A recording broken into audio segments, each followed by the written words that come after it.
Some of my best memories are the old days, right? Thinking back to old summer breaks, being a kid or being a teen, just having less responsibilities, right? You didn't have to think so much about bills. I remember riding my bike, hanging out with friends, playing Halo 3 online. Felt like the world was kind of endless back then.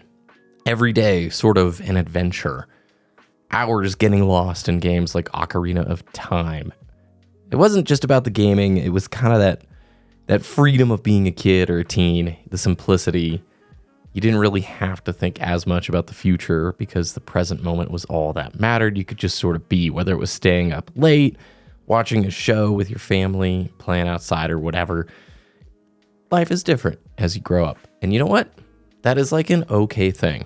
It's pretty easy to get stuck in nostalgia, especially here on this platform. Like YouTube is really good at suggesting to me videos that just immediately get the feel-good vibes going. Whether it's an old game I played a bunch of or an old game I wish I had played a bunch of. Like you can immediately go back and be immersed in those worlds. You know, nostalgia is a tricky thing. And especially, like I said, when it comes to gaming. Personally, I miss the days of Halo 2 and Halo 3 multiplayer, even Halo Reach multiplayer online a ton. I've continued to chase those feelings that I got playing Halo 2 multiplayer online with my best friend. Same thing, Halo 3. I've talked about those stories so much here on the channel, but it was legendary. And you really can't go back and get that same kind of experience today. You know, I'll fire up Halo MCC. I've played so much MCC over the years, and I've had a good time, but it's its own thing, right? I've tried to relive some of those old moments to try and just like, oh yeah, we're going to just hop into Reach, see how it goes, right? And sometimes it's good, sometimes it's not. It's just really different from what I remember. You can't duplicate that time and that place. And honestly, the menus, the culture, the time and the place, there wasn't the engagement optimized matchmaking junk. It just was, it was its own perfect little thing. And it's hard because I keep trying to chase those memories and those feelings I had during Halo 2 and Halo 3 online. And it's just not the same. And that's where the trap of nostalgia can really come into play. We can obviously think that the past was perfect. It's pretty easy to remember the good things about memories that you kind of cherish and totally overlook the frustrations and stuff like that. I miss those days, but I do realize now sometimes we put those memories on a bit of a pedestal. And more importantly, if you get too caught up chasing those old things, you can forget to be present and recognize where you're at right now. You know, I can talk about, man, I miss when gaming was like this, and I truly do. And I think industry-wide, there's going to be a shift back to some of those more social elements and a lot of the stuff that was pioneered in the early 360 online days, I do think would be beneficial to come back. That's like a totally different video. But also, the truth is we can't go back. We have to be present. We have to be spending our time right now recognizing what's going on and where we're at. You know, those Halo days back then were amazing because of that time, the friends I had, the experiences we shared, but just chasing that feeling isn't going to bring it back. And that's sort of the nostalgia trap, right? It makes us think we've already lived, you know, the best memories we've ever had with gaming or whatever.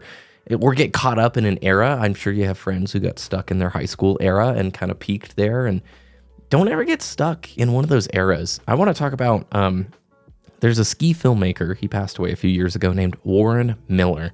He was a legendary ski filmmaker, made yearly films, and it's always like sort of a tradition in ski towns to watch the new Warren Miller film. It comes out in the fall, gets everybody amped for ski season.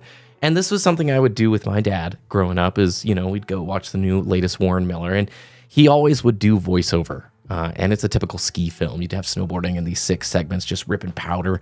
And he always had a way of making you feel like every adventure and every moment in life was worth celebrating, no matter how small. He used to say, his famous quote is, "If you don't do it this year, you'll be 1 year older when you do." And that always stuck with me. I think it's easy to live in the past, to cling to the memories of how things were. But what Warren Miller was trying to say is don't wait for that perfect moment. Don't wait for life to slow down. You've got to seize the moments now, wherever you are. It's not about how epic your life is. It's about appreciating the ride. Whether you're just starting out or if you're years into the journey, that message, that urgency to embrace life is something we can all learn from, especially when we catch ourselves longing too much for the past. I also love, I can't remember the exact quote, but he's like, I'm a 75-year-old guy with the brain of a 14-year-old. Like, he always had that childlike wonder and excitement. And I think that is important too. It's not just about like growing up and forgetting all about the past, okay? Missing the past is fine. It's part of being human. We just don't want to live too much in those memories that we stop growing. Something I've been thinking about lately is how to balance that feeling. Missing the freedoms of being younger, but also realizing that where I'm at right now has its own beauty. I mean, I wouldn't go back, right? There are really tough times in the past where, yeah, you would love to do it differently. But I've learned so much since those days, new connections and new things. I mean, I much prefer where I'm at right now than any time ever, because this is where we're at. We've got to make the most of where we're at. And I try and remind myself, you don't need to let go of those memories. I think you should celebrate the good, but don't let them weigh you down either. It is like going back and playing one of your favorite older games. The nostalgia is great, but we're not in that same time or place when it released, and that's okay. So to wrap up, here's where I'm landing. It's totally okay to be nostalgic, to miss the past, to miss being younger, and to look back with fondness, and you can learn a lot. It's pretty good to check in with yourself. I have found myself in tough times of life. You know, you can get pretty hard, right?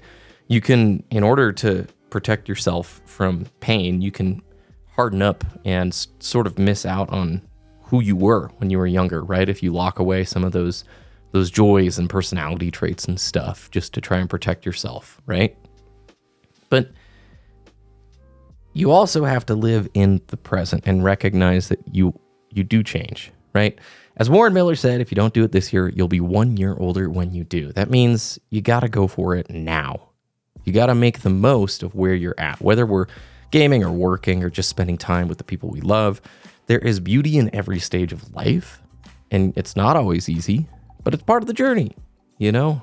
It's part of the journey. So I don't have the answer, but I want to balance the two. Don't get stuck. Remember some of the stuff from the past. Like, I've got an old CRT television. I've been playing some Nintendo 64. I absolutely love it. I'm enjoying older games right now more than any of the new stuff. But I'm also not sitting here going, we have to have all new games being more like the past, okay? There's something new out there that none of us have experienced. It's coming. It's going to happen. We've been going through a pretty rough time with AAA multiplayer stuff. I think that's going to shift. You're always going to have junk, but people are waking up. I'm telling you, more and more people are going and pursuing experiences that put them, the player, first. There will be a renaissance of super sick multiplayer games. Developers will follow at some point. So, anyway, thanks for listening to this weird ramble on a Monday to start the week off. I'd love to hear what you think about this topic. I'll see you on Wednesday, and thank you again for watching.